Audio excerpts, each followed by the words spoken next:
Bonjour Monsieur Glaive, merci de nous recevoir. Pouvez-vous vous présenter? Philippe Glaive, je suis retraité et je suis président d'une association qui s'appelle les Amis du Vieil Adanche et qui travaille depuis plus de 40 ans à reconstituer l'histoire d'Adanche à travers notamment ses murs, parce que Adanche a une forte identité architecturale avec pratiquement des monuments un peu de tous les siècles, depuis le 11e, 12e siècle jusqu'au 20e. Donc, je rebondis en vous demandant de nous expliquer, en quelque sorte, en quelques mots, l'historique, la naissance d'Adanche. Alors, Adanche est née la cité d'Adanche, parce qu'il y avait des occupations antérieures. Mais la cité d'Adanche est née au 11e, 12e siècle, autour d'un prieuré qui a été créé et construit par les moines de la Chaise-Dieu. Les moines de la Chaise-Dieu, on est dans cette période 11e ou 12e siècle, il y a énormément d'abbayes, de monastères, de prieurés qui se construisent dans toute la France. Et les moines de la Chaise-Dieu, qui sont à une altitude un peu similaire, recherchaient un lieu aux environs de 1000 mètres d'altitude pour créer un monastère. Et c'est ce qu'ils ont fait. Et vous avez un témoin encore de cette période, c'est le chevet de l'église Saint-Jean-Baptiste, qui date de cette époque, avec des très beaux modillons, et la pierre date du 11e et 12e siècle. C'est le début de la ville d'Adanche, l'église, le prieuré à côté.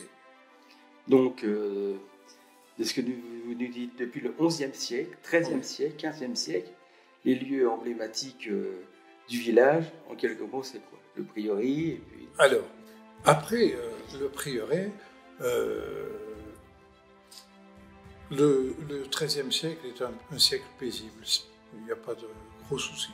Mais le 14e, ça va être la catastrophe, puisque les armées françaises sont battues à Poitiers en 1356 par les Anglais, et les Anglais arrivent très rapidement ici. Donc, comme c'est une ville de paysans, où il y a une production importante, et de marchands, il y a des richesses, et les Anglais ont tendance à venir un peu se servir à l'Adanche. Donc, pour se protéger, les gens d'Adanche étaient obligés de partir au château de Maillard, le château des Mercœurs. 2 kilomètres, ils étaient détroussés en route. Donc, ils ont demandé que l'église soit transformée en château fort. Et en 1364, on construit 2 tours, que vous avez toujours, qui datent de 1364. Et on transforme l'église en une forteresse avec le prieuré. D'accord. Et puis, dans les années suivantes, en 1438, les gens d'Adanche demandent carrément une fortification.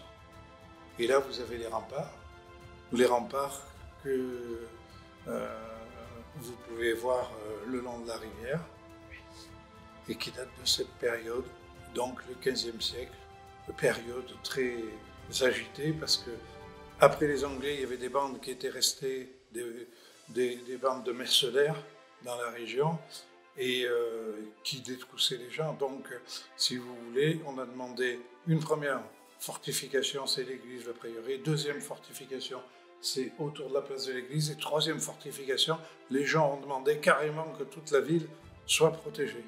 Donc, vous verrez sur les plaques, on vous explique les 3 périodes. Voilà. Et on a eu une autre migration.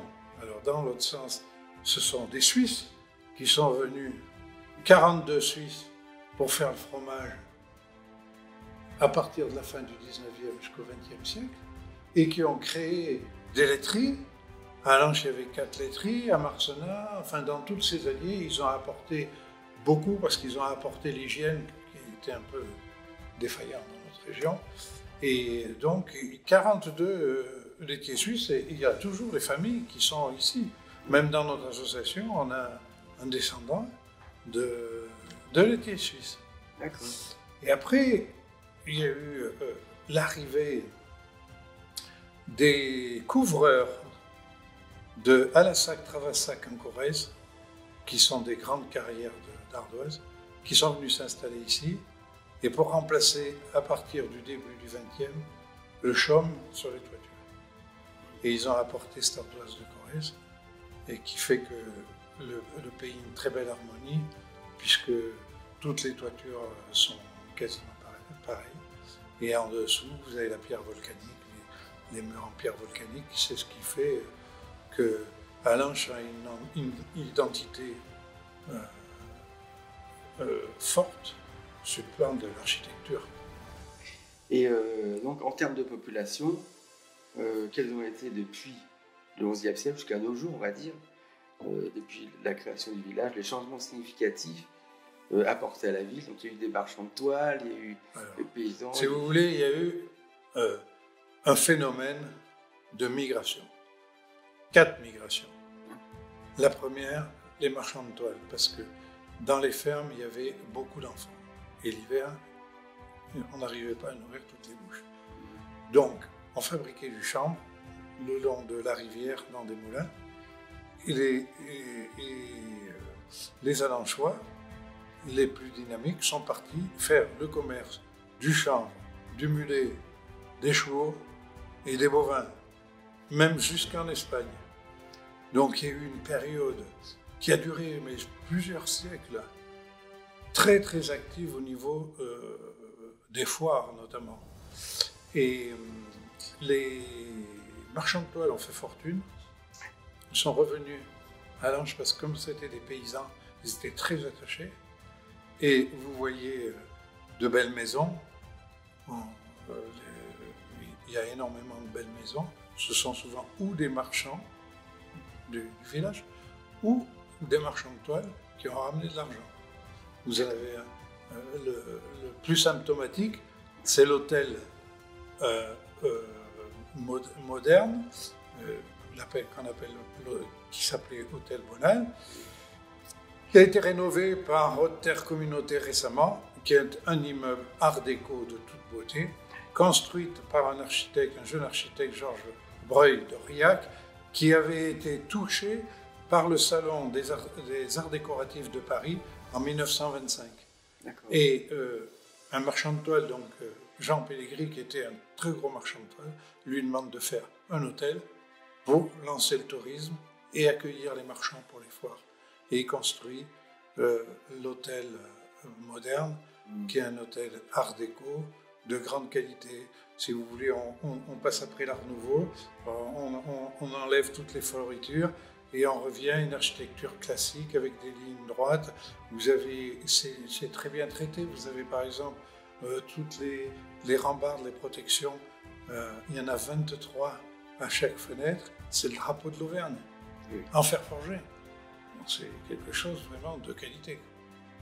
Et à l'intérieur, on a installé un espace scénographique qui s'appelle l'espace Césalier, qui raconte toute l'histoire du Césalier, des paysans, les premiers paysans arrivés, le volcanisme, les marchands de toile, etc. Vous avez des visites qui sont organisées par l'Office de tourisme d'Allanche avec Séverine Brandon, qui est une guide extraordinaire. Elle fait des visites.